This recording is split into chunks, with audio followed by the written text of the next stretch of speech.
and welcome back to redheart.com as well as the crochetcrowd.com. I'm your host Mikey, and in today's tutorial we're going to be talking about Red Heart Boutique Sashay.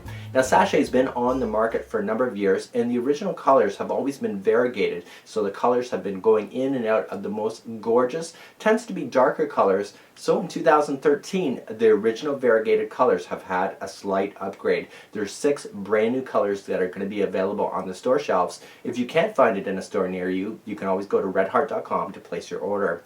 Those colors include Twist, Boogie, Disco, Tutu, Conga, and Shuffle. So you'll find a brand new array of different colors in the original line.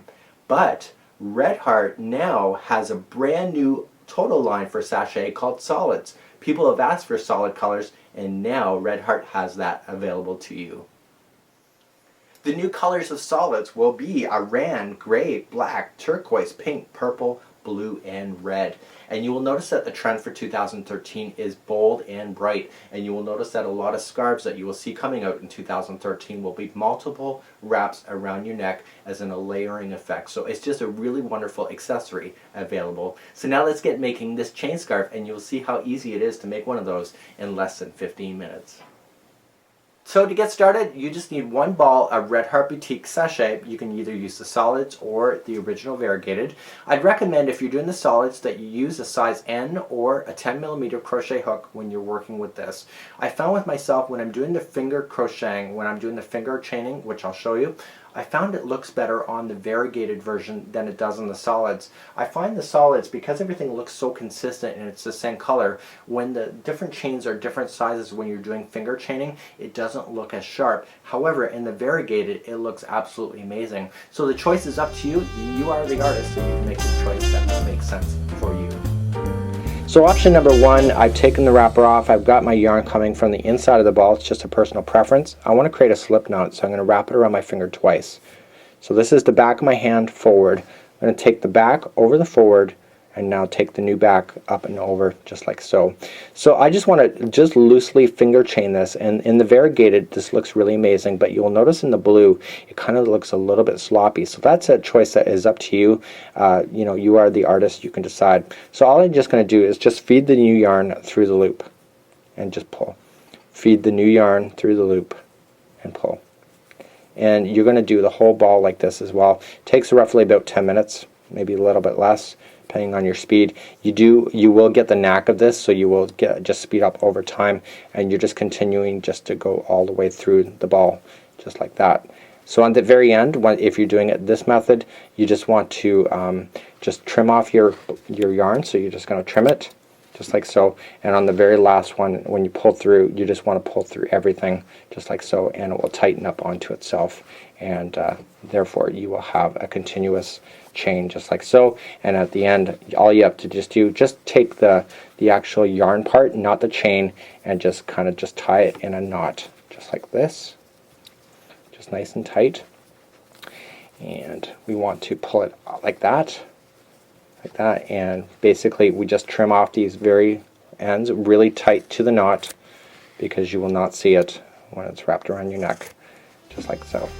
So that's how you would do option number 1 if you wanted to hand chain it by hand. If you're using a crochet hook, here's option number 2. Let's create a slip knot just like we did before. This is the back of my hand forward, taking the back over the forward, resting it on the front, and now taking the new back up and over, just like that. And you end up with your slip knot just like that, and slipping your hook. So just using the yarn just like you normally would, you are just going to continuously chain throughout this ball. So you're just going to wrap and pull through, wrap and pull through, and this gives it a really kind of a braiding look, and you will notice that the stitching looks a lot more consistent than it did when you did the finger chaining, but that's up to your level of finger chaining. So we're just going to go all the way through this ball. It only takes roughly just under 10 minutes to do that, and once you get to the end, you just want to snip your yarn like that, and in your very last loop you just want to pull it up like that, and this will tie up onto itself, and you just take the original on the other side, and you just want to tie it in a knot just in the material itself, not the actual chain, because you'll see a big lump, just like that. And then you'll just want to trim off, just like that.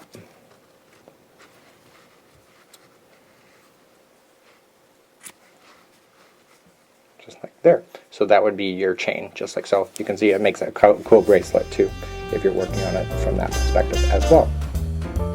Okay, sometimes in our Red Heart Sashay balls is that you end up with the knot that is in the middle of the yarn ball, and it's just because of the way that this yarn is manufactured, it's not always possible to get a full ball out without a tie in the middle of it, and it aggravates a lot of people. But I want to show you what you can do about that when it comes to these. So I purposely put this knot in here because, you know, you're going to want to see how to fix that.